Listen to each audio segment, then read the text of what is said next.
Shalom. 平安， Bersyukur kesempatan ibadah Tuhan berikan kembali kepada kita. 感谢主，今天早上我们还有机会。 Setiap kali beribadah biarlah kita bukan hanya datang sebagai rutinitas, tapi kita alami perjumpaan dengan Tuhan secara pribadi. 我们还有机会来这里崇拜，每一次崇拜不仅仅是一个习惯性的崇拜，但是也是要与神面对面的机会。 Tema yang akan sama-sama kita renungkan adalah responding to God's call to serve.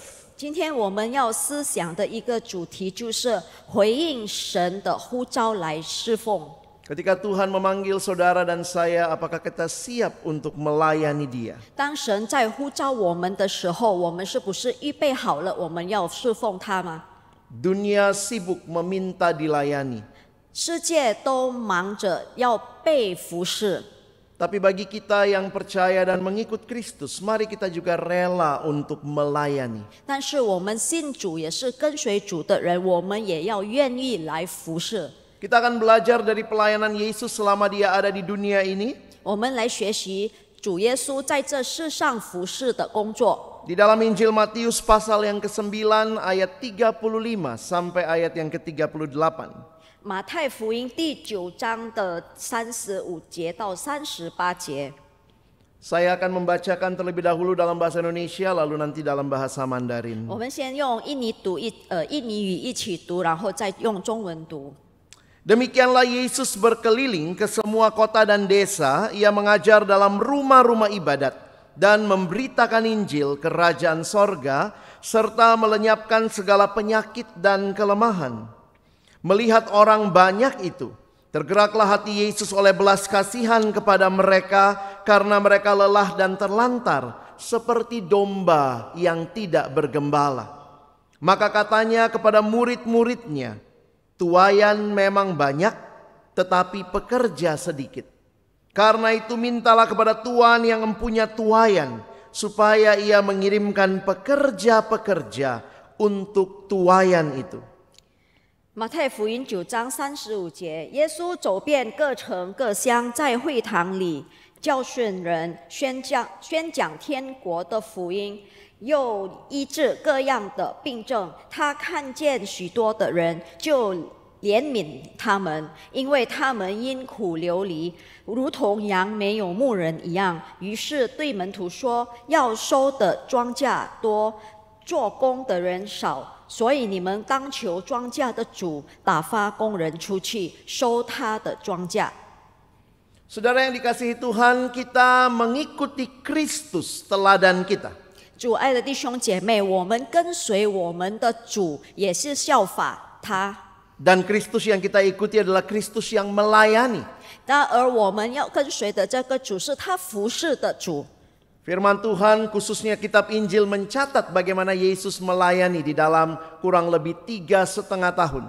在圣经的福音书里记载了耶稣的服侍工作，他大概服侍了3年半的时间。 Sehingga kalau saudara dan saya ingin melayani, marilah kita meneladani Kristus yang juga telah memberikan teladan pelayanan bagi kita. 所以在我们要侍奉的时候，我们也要学习耶稣，效法他的服侍。 Kita akan melihat 3 hal pagi hari ini dari ayat-ayat yang sudah kita baca tadi. 今天我们在刚刚读到的经节里看到了3件事。 Kita akan melihat 3 tugas pelayanan Yesus ayat 35. 我们就看到了耶稣在服侍上的任务，就在35节里。 Kita akan melihat belas kasihan Yesus di ayat 36. 然后在36节里，我们看到耶稣的怜悯， Dan juga seruan Yesus untuk kita berdoa, menaikkan doa yang tulus di ayat 37 sampai 38. 然后在37到38节里，我们也可以看到耶稣劝告我们要认真的祷告。 Mari kita mulai melihat yang pertama tentang apa yang Yesus kerjakan di ayat 35. 然后在35节，我们看耶稣所做的第一件事。 Dituliskan demikianlah Yesus berkeliling ke semua kota dan desa. 在那里记载耶稣走遍各城各乡。 Saudara, ini bukan peta Jakarta ya. 弟兄姐妹，这不是雅加达的地图， Ini adalah map atau peta di mana masa Yesus melayani. 这是地图当时耶稣服侍的地方。 Dan kalau saudara lihat secara khusus Yesus melayani di daerah Galilea awalnya, 这我们可以看到，刚开始耶稣是在加利利那一带服侍的。 saya coba cari informasi berapa jumlah kota dan desa waktu itu. 牧师大概找了一个信息，大概当时有多少个城，有多少个乡。 Mungkin saudara lihat cuma beberapa itu Musa di situ begitu ya. 可能我们只是看到没几个城市而已。 Memang kalau di peta itu kota-kota yang besar yang dituliskan. 就是在地图上只写上了大城市而已。 Tapi waktu saya mendapat data ada kurang lebih 200-an kota dan desa yang ada di lingkup pelayanan Yesus waktu itu. 就按照所得到的信息，当时耶稣服侍的那一带里，大概有200多座城市。 Dan dicatat Yesus berkeliling ke semua kota dan desa. 然后在那里记载了耶稣走遍了各城各乡。 Kehadiran Yesus adalah kehadiran yang melayani. 在那里，耶稣是去服侍。 Saya waktu renungkan ini memang nggak ada tempat untuk orang yang malas ya. 在我们在思想这时候，我就觉得懒惰的人是不可能这样做的。 Karena Yesus sendiri luar biasa pelayanannya, dia keliling dari kota ke kota, dari desa ke desa. 因为耶稣当时候他服侍的时候是多么的伟大，他走遍了各城各乡。 Saudara perhatikan apa yang Yesus lakukan waktu dia berkeliling ke semua kota dan desa. 我们注意看，当时耶稣走遍各城各乡的时候，他做了什么呢？ Ya, jadi saudara perhatikan dituliskan ia mengajar dalam rumah ibadat, berarti itu kepada orang-orang Yahudi yang datang di rumah ibadat atau yang disebut dengan sinagoge. 就是在这里记载了耶稣在会堂里教训人，就是当时犹太人崇拜地方，就是我们知道犹太教的那个教堂。 Tapi Yesus tidak hanya dalam rumah ibadat, saudara lihat dia juga melayani lebih publik umum dan memberitakan Injil Kerajaan Sorga. 但是那时候他不仅仅的服侍在会堂里，但是他也去在公共场所里那里服侍， serta melenyapkan segala penyakit dan kelemahan. 他也是宣讲了天国的福音，又医治了各样的病症。 Sehingga kalau saudara melihat ini pelayanan yang utuh. 所以在我们看的时候，这个耶稣的服侍是完整的服侍， Teaching, preaching, and healing. 就是教训、宣讲和医治。 Dan saya melihat juga gereja hari ini melakukan pelayanan meniru Kristus. 但是我们也可以看到，今天教会也是正在效法着耶稣的服侍。 Saudara yang dikasihi Tuhan, pelayanan Yesus adalah pelayanan yang utuh, bukan hanya menyentuh aspek spiritual, tetapi juga aspek fisik dan mental. 主爱的弟兄姐妹，我们可以看到，耶稣的服侍不仅仅触动到我们的灵命而已，但是我们的身体肉也是他有触动到。 Karena itu bersyukur melihat beberapa gereja juga punya hal-hal yang mencakup 3 hal ini. 我们也感谢主，我们的教会也是服侍有包括这3点。 Yesus tidak hanya peduli saudara dengan spiritual, tetapi dia juga melihat kebutuhan-kebutuhan orang secara fisik waktu itu. 耶稣的时候，他的服侍不仅仅是注意到灵命上的需要，但是在肉体上的需要，他也注意到了。 Memang jelas visi utamanya adalah visi keselamatan. 很清楚的，他的主要意向就是救恩， Tetapi juga dia menyentuh aspek-aspek yang lain dari kehidupan. 但是他也触摸到了生活上的各个方面。 Jadi saudara bayangkan Yesus yang begitu aktif melayani, melakukan 3 hal ini, apa yang mendasari dan mendorong dia melayani?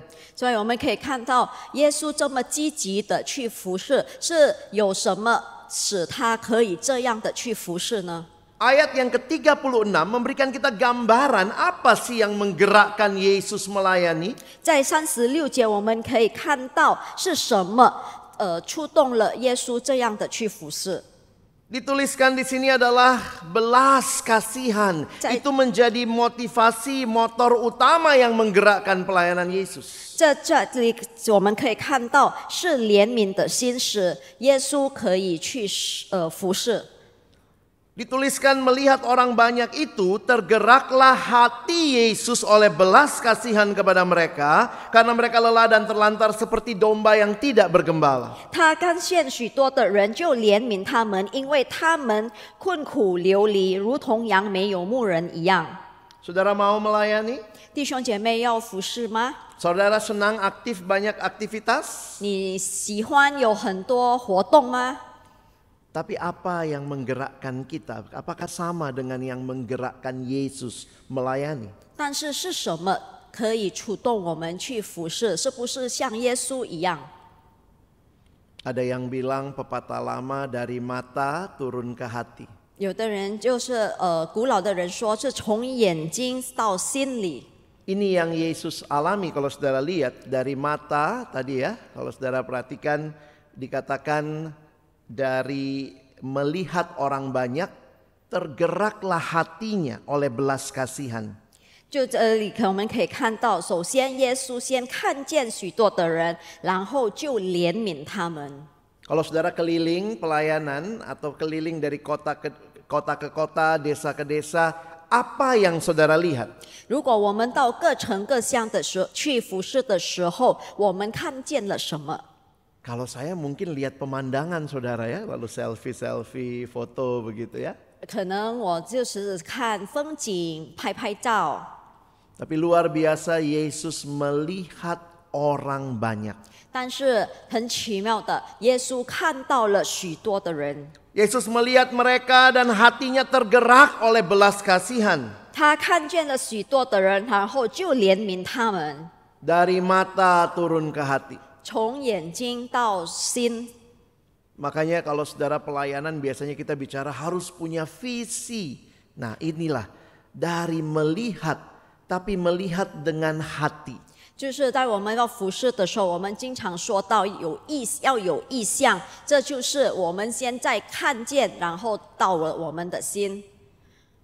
Bisa tolong next dulu, mungkin saya salah tekan tadi.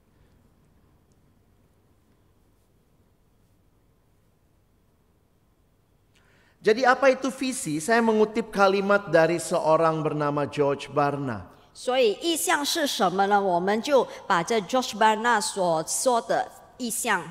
Kenapa saya pilih definisi ini? Karena sebenarnya sekarang semua orang bicara visi. 为什么我选择了这个解释？因为现在有很多人都在说意向。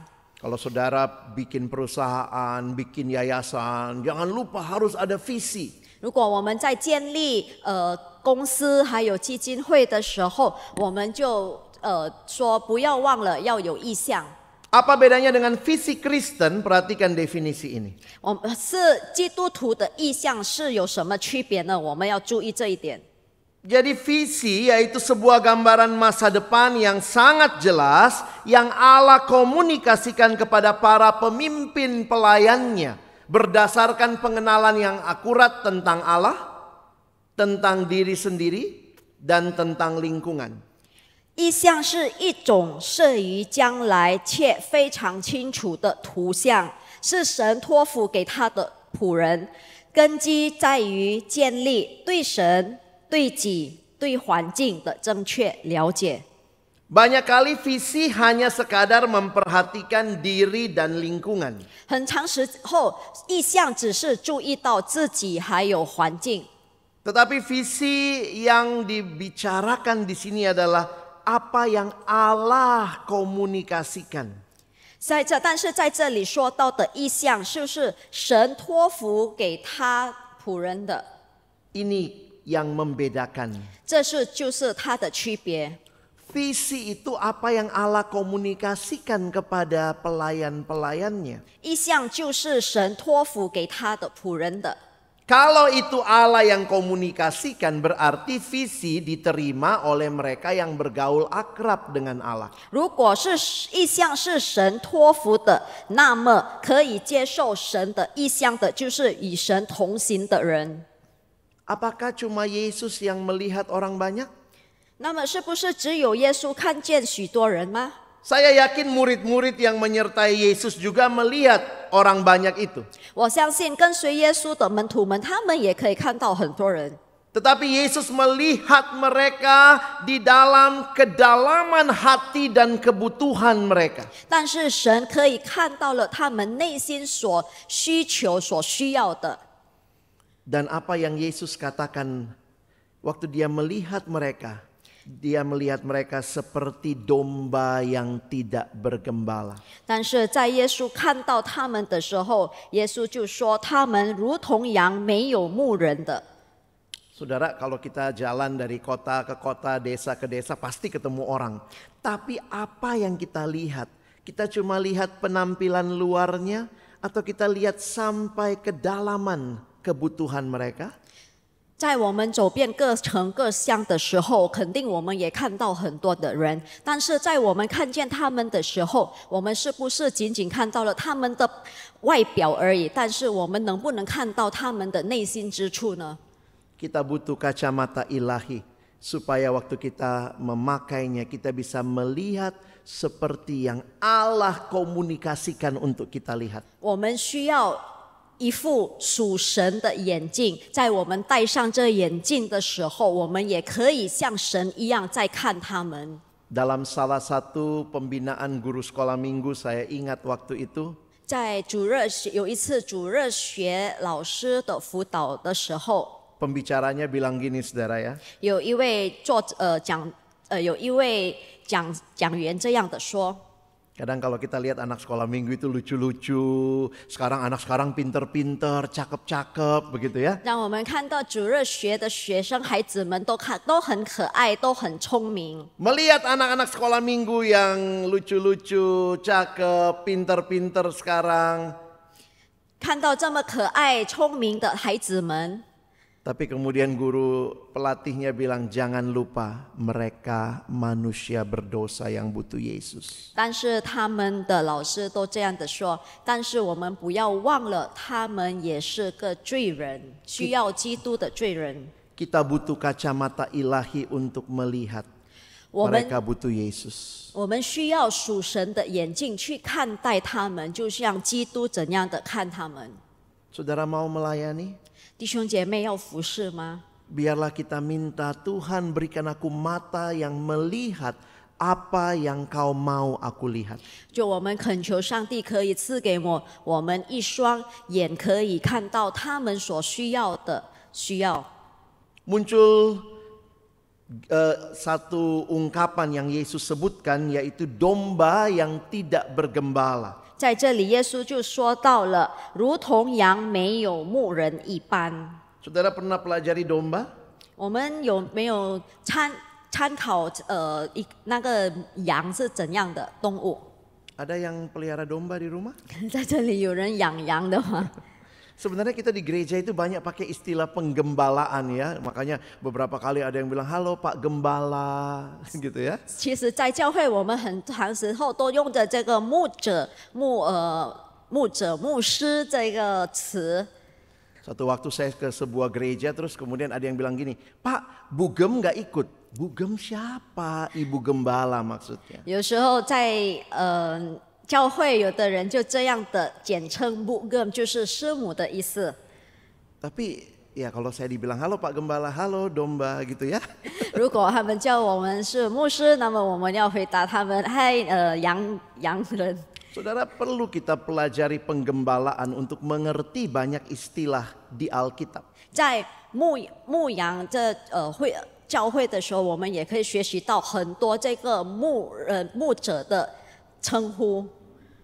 Saudara, menariknya begini ya, di dalam Alkitab Beberapa pemimpin itu Tuhan ambil dari gembala atau mantan gembala. Seperti Musa, Daud itu mantan gembala. Artinya dulunya gembala lalu Tuhan panggil jadi raja, jadi pemimpin buat Israel. 在圣经里记载了很多神拣选的那个领导，他们其实做领导之前，他们都是牧羊人。 Beberapa tahun yang lalu saya belajar tentang penggembalaan dari satu buku yang baik.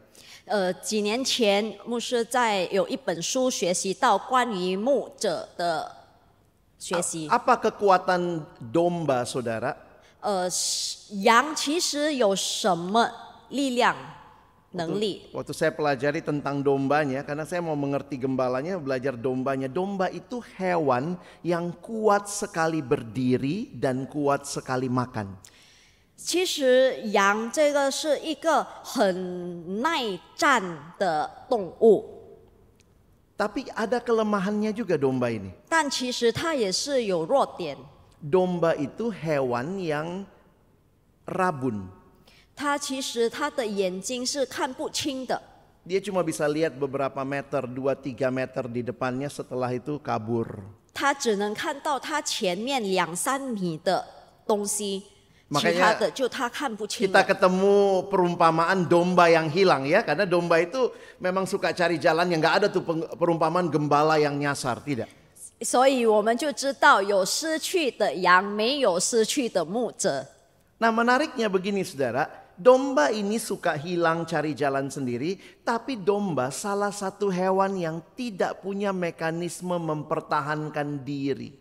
就是我们知道这个羊，它虽然它也是经常迷失的动物，但是我们也知道它是没有一个可以保护自己的那个灵感。 Saudara, semut aja kecil-kecil gitu kalau diganggu dia gigit.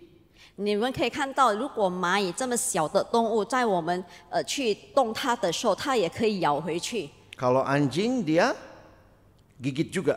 Bahkan dia cakar begitu, dia gonggong begitu saudara ya. 狗，我们再去捉弄它的时候，它也会咬回去。 Kucing juga cakar begitu. 猫也是，它可以抓。 Kalau domba gimana? 那但是羊它怎样呢？ Kita belajar dari pengalaman seorang gembala domba namanya Daud. 我们可以在大卫的身上作为一个牧羊人的经历。 Ini percakapan Daud dengan Raja Saul waktu dia mau maju melawan Goliat. 这是大卫和扫罗所说的对话，就是当他要打歌利亚人的时候。 Jadi Saul bilang begini ya, tidak mungkin engkau dapat menghadapi orang Filistin itu untuk melawan dia, sebab engkau masih muda. Sedang dia sejak dari masa mudanya telah menjadi prajurit. 扫罗对大卫说：“你不能去与那非利士人战斗，因为你年纪太轻，他自幼就做战士。” Saudara lihat jawabannya Daud ya kepada Saul. 然后我们看大卫对扫罗说的 Nah 话， dia ceritanya tentang pengalaman penggembalaannya. 他就讲述了他牧羊的经历。 Hambamu ini biasa menggembalakan kambing domba ayahnya. Apabila datang singa atau beruang yang menerkam seekor domba dari kawanannya, 他对扫罗说：“你仆人为父亲放羊，有时来了狮子，有时来了熊，从群中衔一只羊去。” ternyata domba ini banyak musuhnya ya, karena enak saudara ya, 原来 untuk dimakan. 原来这个羊有很多敌人，因为它太好吃了。 Saudara lihat ya apa yang dilakukan oleh gembala. Ini sharingnya Daud.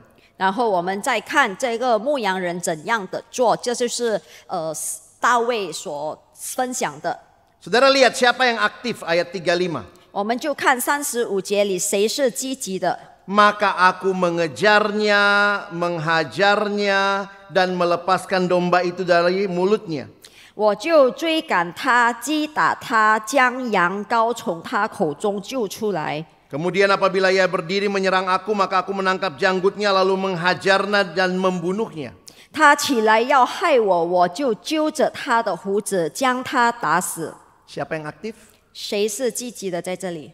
gembalanya. 是他的牧者， Dombanya 他的羊， pasrah sempurna. 他就只是在那里轻松。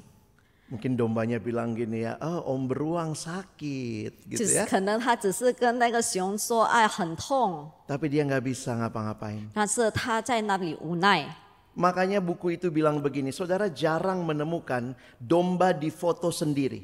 所以在这本书里写到，很少可以看到羊是在一个图片是羊是一个人的。 Kalau saudara ke rumah-rumah kan kadang-kadang kita lihat itu ya, ada foto kuda sendiri, singa sendiri, tapi jarang ketemu domba sendiri. 如果我们可以看到很多图片动物，比如说是马等等，它们可以是单独一只在那里，在一个图片里的。 Mungkin kecuali Shaun the Sheep ya. 可能也只是 Shaun the Sheep， 它是自己一个的。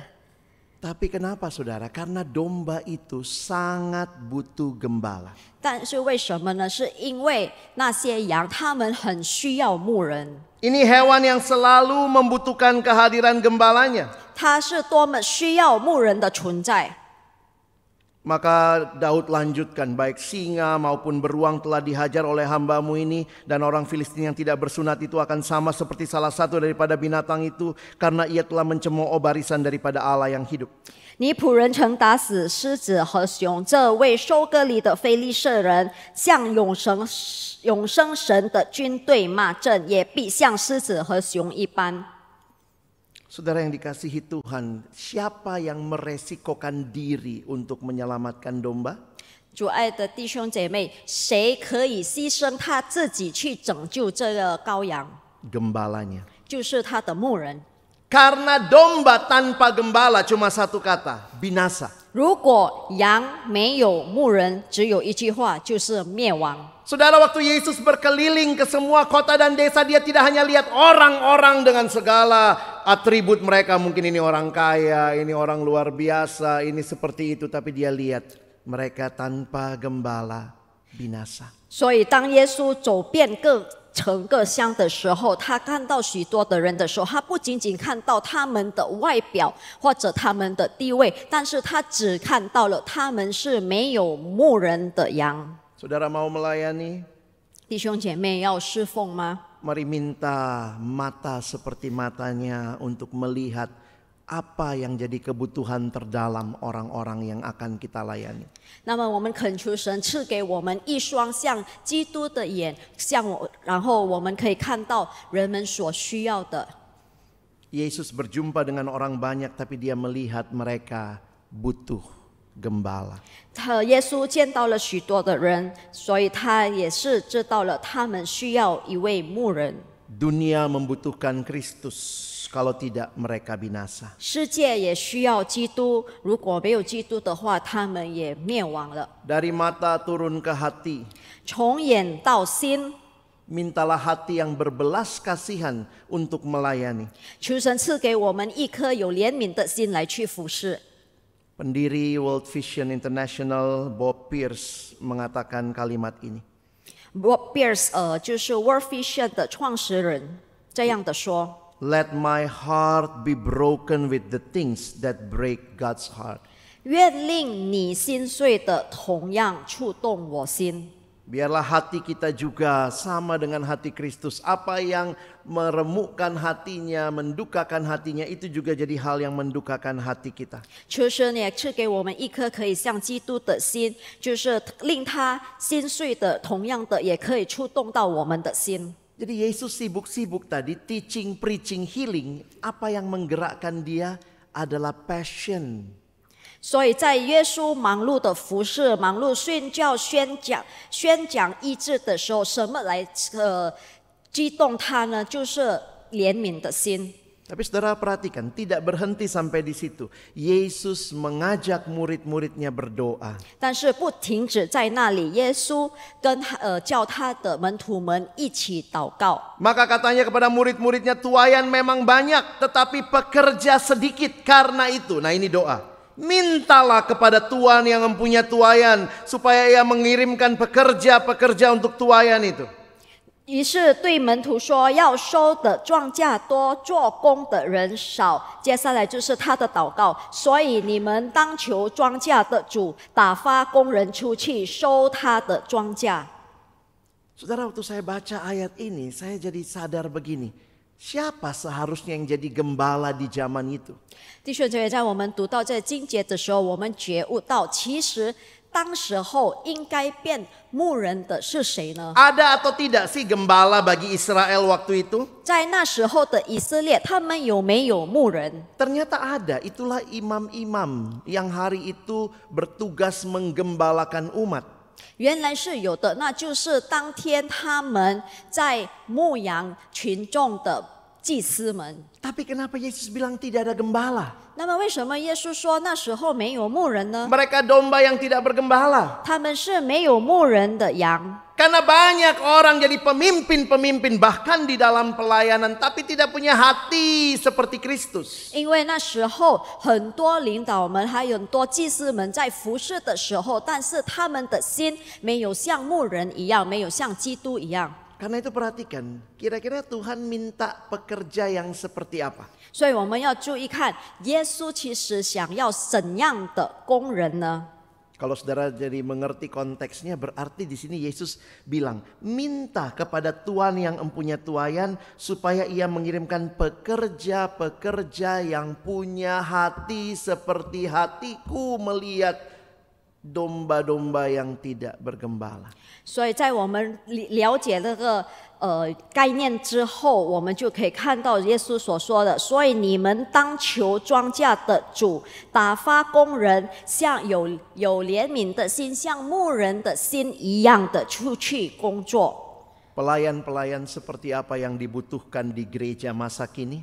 现代的教会需要什么样的服侍呢？ Pelayan-pelayan yang hatinya seperti Yesus. 就是他需要我们有像基督耶稣一样的心去服侍。 Yang matanya melihat, hatinya bergetar, mereka perlu dilayani. 在他们看见的时候，他的心也触动了，看到他们需要被服侍。 Saudara, kita tidak hanya berdoa, Tuhan kirimkan pekerja, serahkan diri untuk jadi pekerja. 弟兄姐妹，我们不能仅仅只是祷告求主打发工人给打发求主赐给我们更多的人可以服侍，不仅仅那些。 Mari responi panggilan Tuhan untuk melayani, saudara. 所以我们要来回应神的呼召来服侍。 Jangan cuman minta berdoa, tapi jadilah jawaban doa.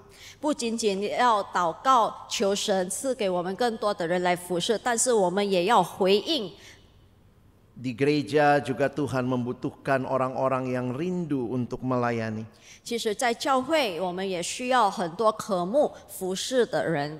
Pelayanan dimulai dari hati yang peka terhadap panggilan Kristus. 侍奉开始对基督的呼召有敏感的心。 Kenali beban saudara, bakat saudara, dan ada inisiatif yang muncul sebagai ketaatan kita kepada Tuhan. 我们也要认识负担、才能和主动，作为我们对神的爱和顺服的表示。 Saya rindu kita jadi jawaban doa Tuhan Yesus. 我渴慕，我们就是成为耶稣祷告的回应。 Kita jadi orang-orang yang boleh merespons panggilan Tuhan. 我们也可以成为呼召神呼召的人。 Di gereja tentunya butuh pekerja, entah jadi majelis, pengurus komisi, aktivis, pelayan, semua kita mari boleh terlibat dalam panggilan Tuhan. 在教会里也有很多可以服侍的，做执事啊，做等等的服侍。 Saudara, bagaimana merespon? Saya simpulkan saja dalam slide ini, saudara bisa lihat. 要怎样的可以回应神的呼召呢？ Ya, tentunya kita berdoa, cari pimpinan Tuhan, kenali potensi diri kita. Kalau udah kenal, wah saya bagusnya ini, lah kita cari informasi pelayanan apa di mana saya bisa terlibat. Kalau sudah mau terlibat, saya berharap saudara juga ikut pelatihan. Misalnya diminta dilatih sebagai ini dan itu, Dan akhirnya kita boleh terlibat bersama-sama. 就是所以，首先我们当然是要祷告，然后要认识到自己有什么恩赐，然后寻找关于服事的信息。然后当我们愿意服事了之后，我们也要当然要愿意参与培训，然后我们一起的和弟兄姐妹们一起服事。 Ya, saya pikir di gereja saudara bisa ikuti langkah ini kalau saudara mau melayani. 所以在教会，如果想服侍的人，我们可以按照这个步骤来行。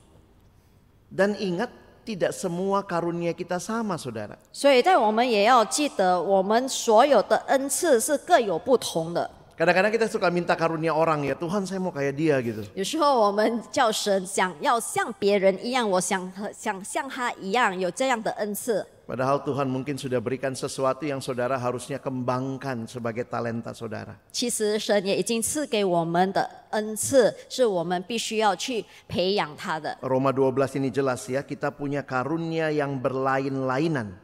所以在这罗马书12章里很清楚的说，我们所得的恩赐各有不同。 Nah, saudara lihat ini ya, apa aja karunianya, nanti baca Roma 12 itu. 有哪些恩赐呢？我们可以在罗马书的12章里读到。 Jadi lihat apa kebutuhannya, apa potensi diri kita, dan kalau Tuhan kasih kesempatan berani melangkah. 然后我们要知道，有什么需求，我们要有什么潜力，然后我们要敢于迈出一步。 Kadang orang mau melayani tapi nggak tahu mesti mulai dari mana. 有的人他们很想侍奉，但是他们不知道该怎样的开始。 Saudara, kita tidak dituntut sempurna karena kita sedang terus disempurnakan Tuhan. 其实侍奉不是说要完美的，因为我们还是被神塑造，还不完美的人。 Tapi milikilah hati yang rindu melayani, dan tindakan kecil kita mulai terlibat itu menjadi bagian kehidupan kita. 但是我们也要有心和忠心的小行动去开始。 Jika demikian, maka jadikanlah pelayanan itu bukan tugas semata, tapi sebuah gaya hidup dan dilakukan dalam sukacita. 所以把侍奉作为生活的方式，不是因为义务，但因为在基督里的喜乐。 Tentu tidak kebetulan gereja memilih tema ini hari ini. 当然，今天教会有这个主题不是偶然的事。 Supaya lebih banyak lagi saudara dan saya terlibat, memberi diri, meresponi panggilan Tuhan. 所以更多的人可以回应神的呼召来服侍。 Saudara pernah nyanyi lagu ini? 弟兄姐妹有唱过这首诗歌吗？ Setiap kali saya menyanyi lagu ini, saya ingat Matius pasal yang ke-9 ini ya.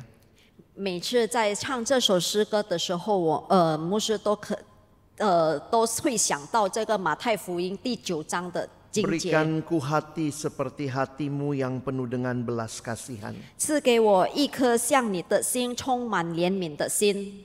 Berikanku mata seperti matamu memandang tuayan di sekelilingku. 赐给我一双像你的眼睛，可以看到周围要收割的庄稼。 Berikanku tanganmu untuk melakukan tugasku. 赐给我你的双手来做我的工作。 Berikanku kakimu melangkah dalam rencanamu. 赐给我你的脚，走在你的旨意里。 Berikan aku hatimu. 赐给我你的心。 Mari responi panggilan Tuhan. 来，我们回应神的呼召。 Dalam bagian apapun yang Tuhan percayakan bagi saudara, 不管神要我们做什么， kiranya kita boleh menjadi pelayan-pelayan yang setia. 好让我们可以成为他忠心的仆人。 Amin. 阿门。 Mari berdoa. 我们一起祷告。